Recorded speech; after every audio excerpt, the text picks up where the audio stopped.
Touchdown Cebu. Welcome to vlog ni Eve. 1 AM na madaling araw, umalis kami papunta ng Terminal 3. Wala pa kami mga tulog. Buti na lang, new power and energy ang bigyan itong sunrise sa amin. From Mactan Cebu Airport, sinundo kami ni Kuya Jonathan and agad-agad itinerary. Pang day 4 pa dapat to, pero green up na namin dahil sobrang aga namin nakarating.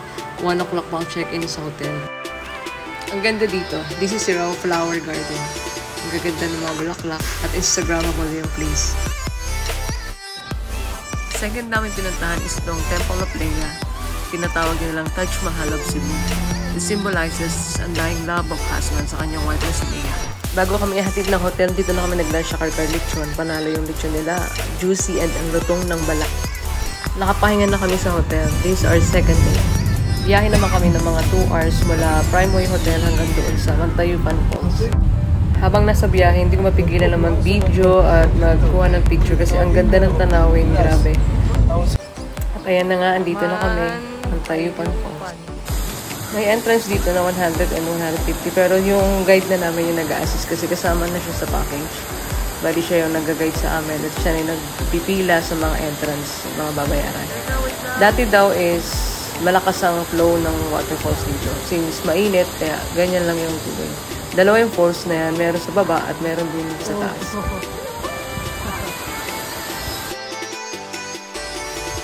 Itong next itinerary naman is unang exciting part for us sa Mawal Bawal.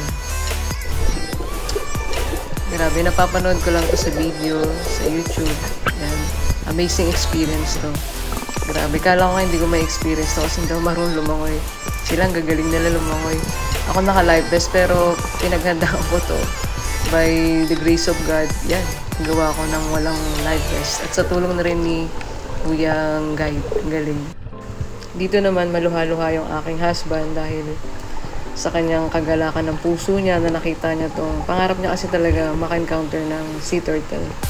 Hindi namin nagawa sa Palawan kaya dito talagang grabe. Ang dami niyang picture dyan. Nakakamangha naman kasi talaga yung turtle. Ang laki niya. Ito naman ang adventure part. Dito masusubok talaga ang lakas mo. Gagawa ko siya ng separate video kasi medyo mahaba siya. Tsaka talagang ang ganda nito. Great experience to. Kaway mo na dito. Si daddy yung unang sumubok. Actually, kinakaban din daw siya. Pero tinapangan niya kasi para hindi din kami matakot. Siya yung unang-una. O diba, ang ganda ng bagsak niya. Ang ganda ng talo niya. Sana all. Na-focus ako sa sardines run. Hindi ko na paghandaan. Yung gusto mo pero kumakabog yung dibdib mo. Sabi ko, kuya, tulak mo na lang ako. Hindi lang dyan ang talon. Actually, maraming talon yung gagawin mo dyan bago ka matawid mo yung ilog na yan. Kaya maraming adventure talaga siya. Dapat dito buo ang loob mo. Huwag ka mag-hesitate okay, para magawa mo siya. Kaway-kaway muna dito, sir. Alright. Okay, ready? Jump! Masaya siya at masarap sa pakiramdam. Yung ma-overcome mo yung fear mo. Saka ma-experience mo yung gandong adventure habang malakas-lakas ka pa. Medyo may pagod lang din kasi dahil bago mag-canyoneering na kami ginawa nila. Actually, ano pa kami niyan. May trekking siya pero nag-zipline na lang kami. Kung hindi kami nag-zipline, baka hindi namin kinaya yung mga adventure. Sobrang thank you sa mga nag-assist sa amin dito. Tatlo sila nag-assist sa amin. Tatlo din sila. Nakakatuwa nga kasi talagang hindi nila kami pinabayaan. Tsaka kung hindi rin dahil sa kanila, wala kami mga gantong video at tsaka thank you sa inyo. 1, 2, 3, salamat sa aking husband sa paglaan niya ng gantong bakasyon for us. Higit sa lahat, walang hanggang pasasalamat sa Panginoon.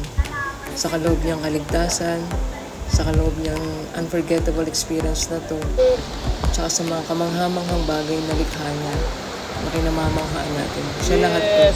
One more time. Siya lahat na may luha nito.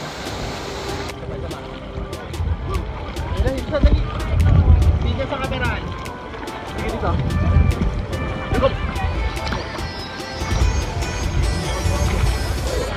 Lapitan natin, no? Apay! Very good.